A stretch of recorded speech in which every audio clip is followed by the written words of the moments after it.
Welcome back to another episode of MotoGP Mac, and in today's video we're going to talk about Suzuki. Now, one of the things that I never really noticed about Suzuki so far this year is their progression.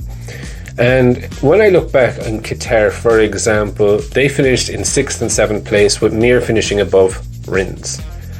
And, you know, everyone was kind of like, yeah, that's where they are.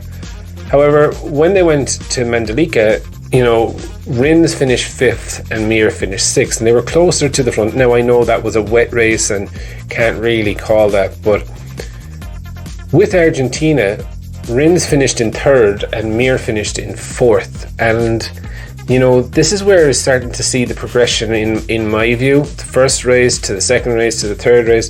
And then finally, with Kota last weekend, Rins finishing in 2nd and Mir finishing in 4th. And I think, you know, this is really, really interesting because I didn't fully realize by finishing there, you know, they're very, very high up in the championships. Rins is actually 2nd and Mir is 4th in the championship overall, which is, in my view, extremely good for Suzuki for the start of the year. Now, that then brings me to the InterTeam Battle. We know Rins needs to have a really good year, and so far he is absolutely performing, with being 10 points ahead of his teammate after 4 races. I know there's a lot of races to go, but he's ahead.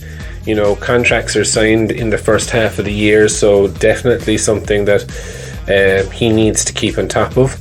I do think Mir is under pressure to start edging back at Rins consistently. You know, he seems to be happy with the Suzuki, so maybe he may not move to Honda, but you know, there's other big fish around the pond as well that are maybe looking for a home, so you know, he's not guaranteed there either, so he may have to look for a new home if he's outperformed by Rins, for example, and a certain Mr. Quartararo is available for Suzuki.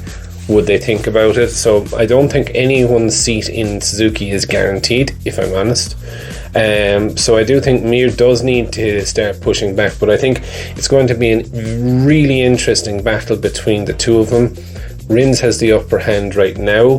I do think Mir has a little bit more maturity in his riding with winning the World Championship.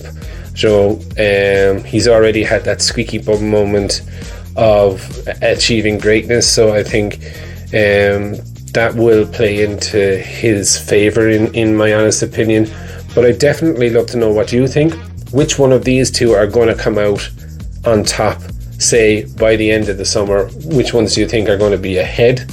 And yeah, so leave them in the comments below. We'll definitely have a conversation, and I'll be back again tomorrow with another video. I just want to take a minute to also thank you for watching my videos and the support that you've shown so far.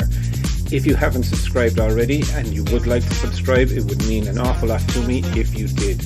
I'm starting this channel realistically so that we can all enjoy MotoGP together, with the aim of streaming a live video when the GP races are on.